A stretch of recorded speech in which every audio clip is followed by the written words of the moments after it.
The first time it happened, Ms. Rivera thought she'd misheard.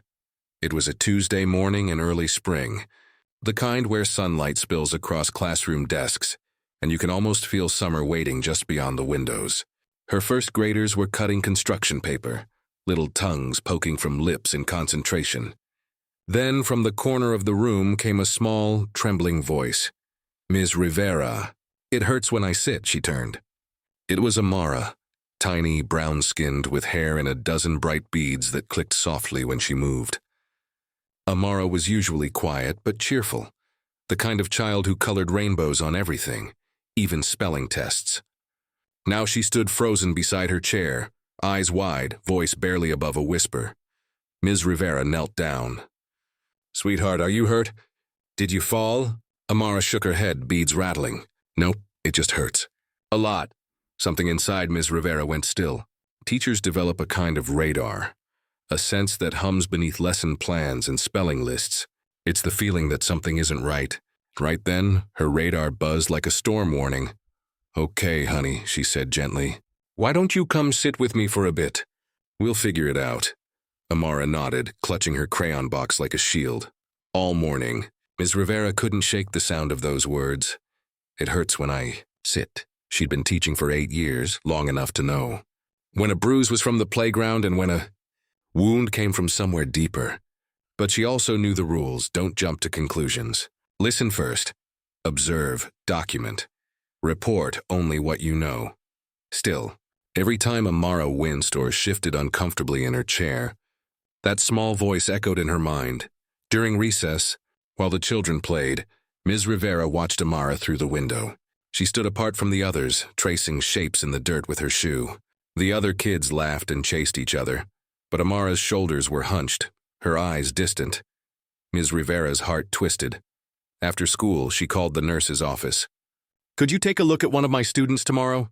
She said she's in pain when sitting. The nurse agreed. But that night, Ms. Rivera couldn't sleep. She lay awake, staring at the ceiling, replaying every moment of the day. The way Amara's voice had trembled, the quiet fear in her eyes. She'd seen that look once before, years ago, on the face of her own younger brother when their father used to drink too much and shout too loud. By morning, she knew she had to do more.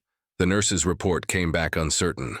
No obvious injury, but enough concern to warrant follow-up. Ms. Rivera followed protocol and contacted the school counselor, Mrs. Dean. Together they called Amara in for a quiet chat. "Hey, sweetheart," Ms. Rivera said softly. "Remember how you said it hurts when you sit? Can you tell us a little more about that?" Amara hesitated, twisting a bead of her hair. "I don't want to get in trouble," she whispered. "You're not in trouble, honey," Mrs. Dean assured her. "You're safe here." For a long moment, Amara said nothing. Then, in a voice small enough to break a heart, she said something that made both women stop breathing. The room went silent. Ms. Rivera's hand trembled where it rested on the table. Mrs. Dean nodded gently, taking careful notes. "Thank you for telling us, Amara. You were very brave." They followed every step they'd been trained for, the mandated report, the call to authorities, the careful documentation. There was no hesitation, no second-guessing. The hardest part was pretending everything was normal for the rest of the school day, when inside, Ms. Rivera's world was shaking apart. That evening, she sat alone in her car in the school parking lot. The sun was setting, washing the playground in gold. The swing chains glinted like tiny threads of light. She cried quietly, not just for Amara, but for every child who'd ever been too afraid to speak. When the police arrived later that night, they handled everything with compassion and discretion. Child services took over. Ms. Rivera stayed late to answer questions, her voice calm even as her heart thundered. She remembered every detail. Amara's hesitation, her words, the pain behind her eyes. By the time she got home, the clock said 11:47 p.m. She sat on her couch, still in her work clothes, and whispered a prayer. Please let her be okay. Days passed. Then weeks. The classroom felt emptier without Amara's small laugh or the click of her beads. The other children asked where she'd gone, and Ms. Rivera just said, "She's staying with family for a little while."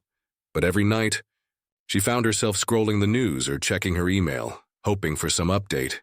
Nothing came. until one Friday afternoon, a letter arrived at the school office addressed to Ms. Rivera. The handwriting was clumsy, the spelling uneven, but the moment she opened it, tears filled her eyes.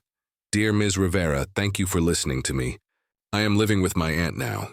She has a big dog named Lucky who sleeps by my bed. I get to draw on the fridge and I have a nightlight with stars. I feel safe. I miss school and I miss you. Love, Amara."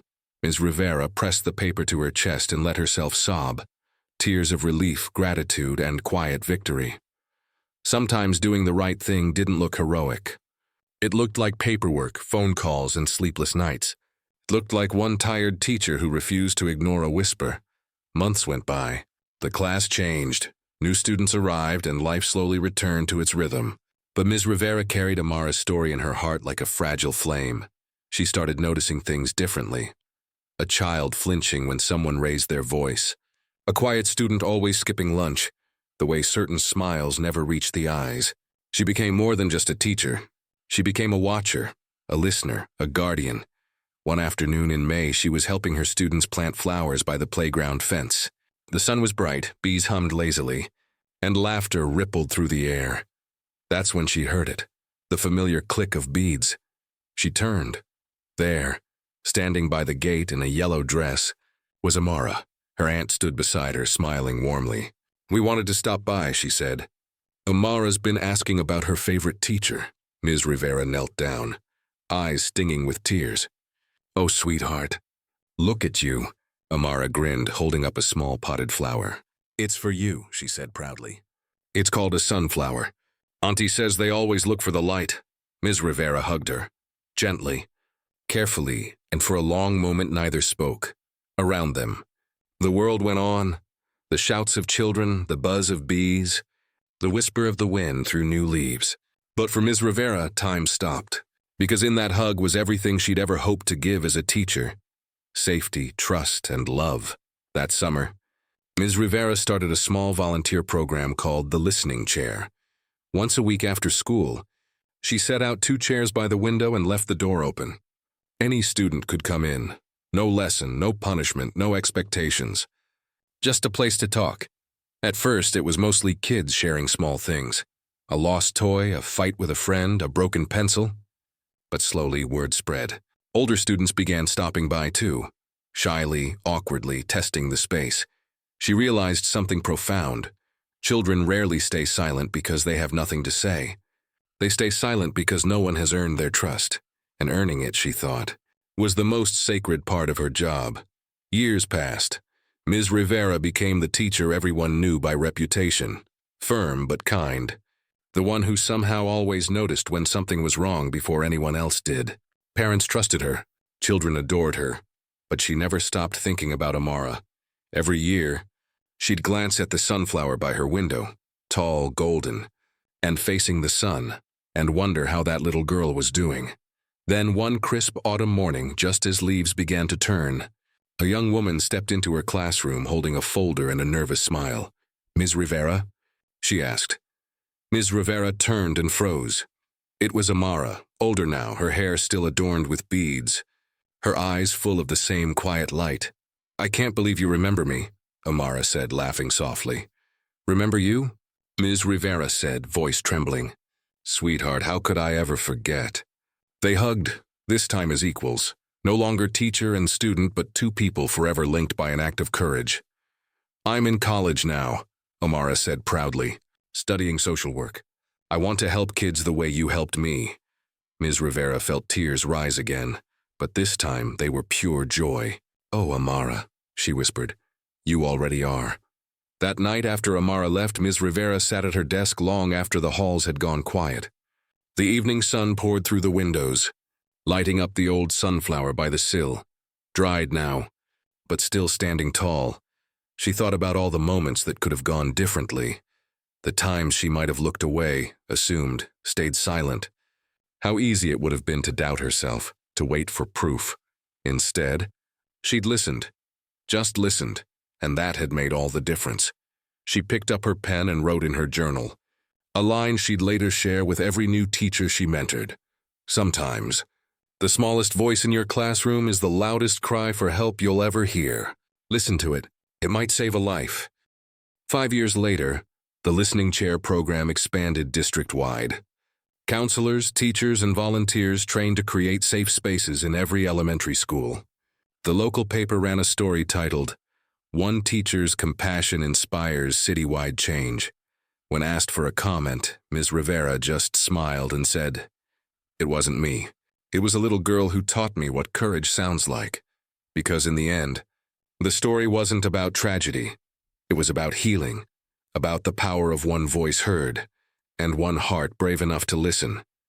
And sometimes, that's all the world really needs, every year. On the first day of school, Ms. Rivera still placed 2 chairs by the window. She no longer called it the listening chair out loud. The name had outgrown her classroom and lived in a dozen schools now. But the meaning remained the same. Children came and went.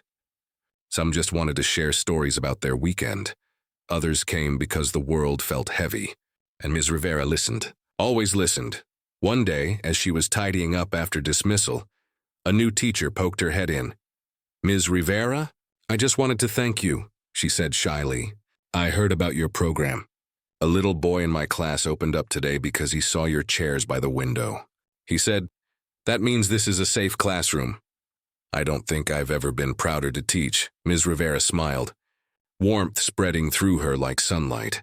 That's what legacy looked like. Not fame or recognition, but small ripples that reached places you'd never see. When she finally retired years later, the school held a small ceremony in the auditorium. No balloons, no speeches. Just students, teachers, and parents gathered in quiet gratitude. On the stage sat 2 old wooden chairs painted bright yellow. One for her, one for listening.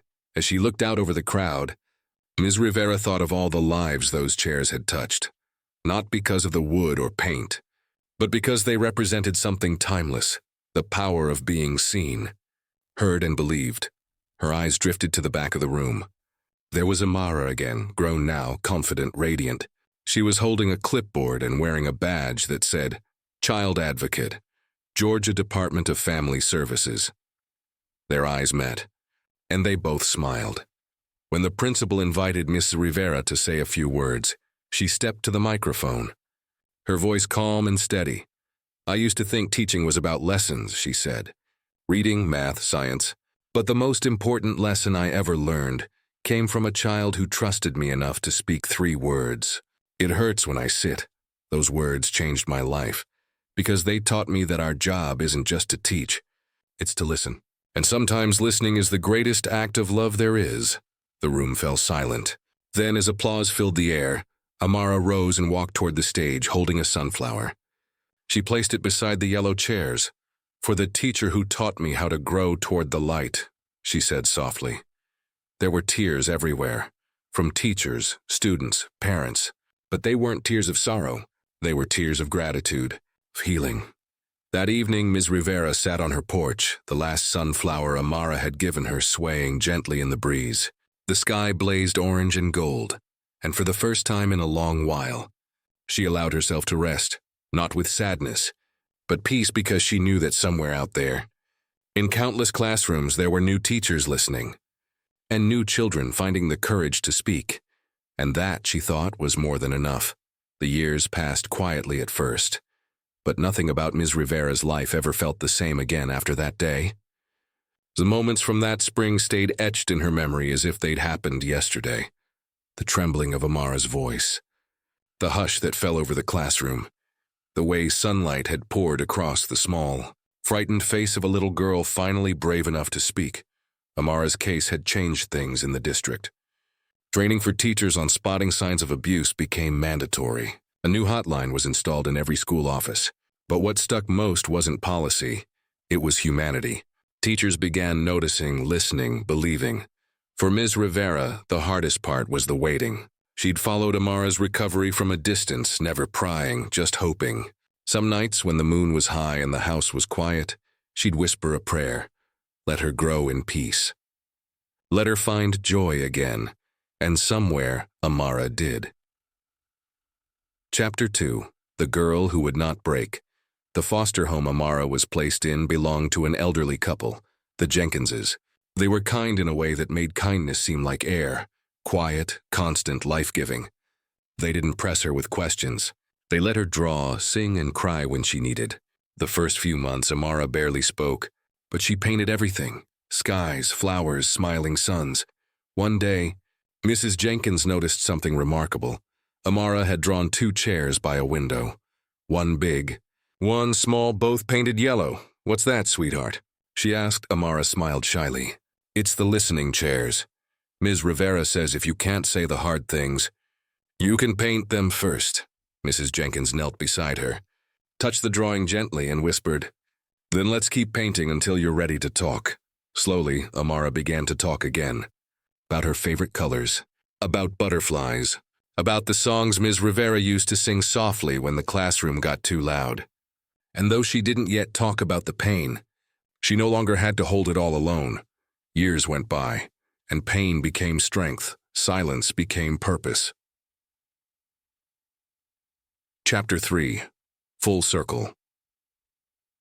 15 years later, Ms. Rivera sat at her desk in the same classroom where Amara had once whispered those world-shattering words.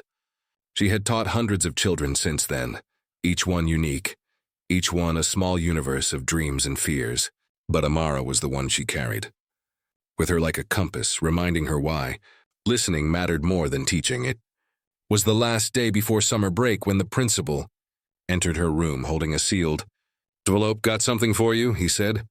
Smiling, inside was a letter written in careful, confident handwriting. "Dear Ms. Rivera, you might not remember me, but I remember you every day. You were the first person who believed me. You didn't look away when I said I was hurting. You didn't call me dramatic. You called for help. I'm studying social work now. I want to help kids the way you helped me, by listening. I still draw sometimes, and I still paint 2 yellow chairs. Love, Amara." Ms. Rivera pressed the letter to her heart, her vision blurring with tears. The room for a moment felt sacred again, as if every whisper, every laugh, every tear shed within those walls had built something holy, something stronger than pain. Chapter 4. The Ripple. When Amara graduated from college, she didn't invite many people. But on the morning of her ceremony, she wrote one more letter. This one was for Ms. Rivera. She delivered it in person. Ms. Rivera was still teaching 3rd grade, hair now peppered with silver strands, her warm eyes soft behind her glasses. When she opened the door and saw the grown young woman standing there, she froze. "Amara?" she whispered. Amara nodded, smiling through tears. "Hi, Ms. Rivera." The two hugged, long, wordless, fierce. Years of silence and survival dissolved in that embrace. "I wanted to see you," Amara said, her voice trembling. "I graduate tomorrow. Social work. I'm going to work in child advocacy." Ms. Rivera's tears spilled freely now. "Oh, honey, you already changed the world the moment you spoke your truth." Amara took her hand. "You changed it the moment you listened." Chapter 5. The Chair by the Window. A year later, Ms. Rivera started something new. She called it the Listening Project. Every school in the district got 1, 2 chairs, painted bright yellow, placed by a classroom window. They weren't just furniture. They were symbols, a promise that in this room no voice would go unheard. Students and teachers began to embrace it. They painted words on the chairs: safe, heard, loved. Soon neighboring districts joined. News stations came. Ms. Rivera's small project turned into a movement, and when reporters asked how it began, she always said the same thing. "It began when one little girl found the courage to speak, and I found the courage to listen." Chapter 6. The return years passed again. Ms. Rivera retired quietly, but the Listening Project lived on, spreading to other states, other schools, other languages. Then one spring afternoon, a familiar voice called her. "Ms. Rivera?" "It's Amara." Her voice was steady now, warm, strong. "We're hosting a youth conference on trauma recovery next week. I'd love for you to come. Maybe even say a few words." Ms. Rivera hesitated. "Oh, sweetheart, I wouldn't know what to say to all those people." Amara chuckled. "Just say what you told me when I was little. You're safe here. That's all anyone really needs to hear." Chapter 7. The Conference. The auditorium was filled with teachers, social workers, and survivors. On stage, Amara introduced her mentor. Many years ago, she began, a teacher saved my life. Not with lessons, not with punishment, but with compassion. She didn't turn away when the truth was hard to hear. She listened, and that changed everything. When Ms. Rivera stepped onto the stage, the applause was thunderous. She looked out at hundreds of faces, some smiling, some weeping, and said softly but firmly, "We often think justice is about courts and laws. But sometimes justice begins in a classroom, with a child who needs to be heard. Every time we listen, we build a world where pain doesn't get the last word." As she finished, Amara joined her, placing a hand on her shoulder. Together, they stood in front of a banner that read, "The Listening Project. Healing begins with hearing." And for the first time, Ms. Rivera truly understood what she had done. Not just saved a child, but planted a seed that had grown into a forest of empathy. Chapter 8. The Last Lesson. Years later, when Ms. Rivera passed away peacefully in her sleep, the news spread quietly but deeply. Schools across the country placed sunflowers by their yellow chairs. Some held moments of silence. Others held listening days, where every student could speak freely about anything they felt. Amara, now a leader in child advocacy, stood before a group of young teachers at a memorial service. "She taught me that listening isn't passive," Amara said.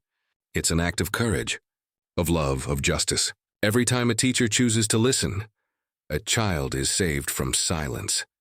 She held up a small, hand-painted chair, one of the first ones Ms. Rivera had ever made. "This was hers," Amara said softly. "Now it belongs to all of us." Chapter 9. The legacy. 10 years later, the Listening Project had expanded to 50 states. In every participating school, a plaque was placed beside the chairs, engraved with a simple quote from Ms. Rivera herself. "Sometimes the smallest voice carries the heaviest truth. Listen. Always listen." Amara, now the director of the foundation, traveled across the country meeting teachers who carried that message forward. Some had stories of saving children. Some shared how those same chairs helped them listen to themselves. On a warm summer evening, she returned to her old elementary school. The building looked smaller now, but the feeling was the same. In the corner by the window, 2 chairs still stood, bright yellow, sunlight washing over them. Between them sat a vase with a single sunflower. Amara sat in the smaller one and closed her eyes. For a moment, she could hear the faint echo of her 6-year-old self whispering, "It hurts when I sit," but this time she smiled, because now, it didn't hurt at all. Epilogue, the seed that grew that night. It was Amara walked out into the dusky glow of sunset. She carried Ms. Rivera's chair to the garden outside the school. She placed it beneath a blooming magnolia tree. Children playing nearby stopped and asked, "What's that for?" She smiled. "It's for listening," she said. "Sometimes the world just needs a place to sit down and listen." The children nodded. Thoughtful, one of them ran inside, came back with a second chair, and placed it next to the first. 2 chairs, side by side, a legacy reborn. And as the sun dipped below the horizon, Amara whispered into the wind, "Thank you, Ms. Rivera, for hearing me before anyone else did." A soft breeze rustled through the magnolia leaves, as if the world itself was whispering back, "Always. Child, always."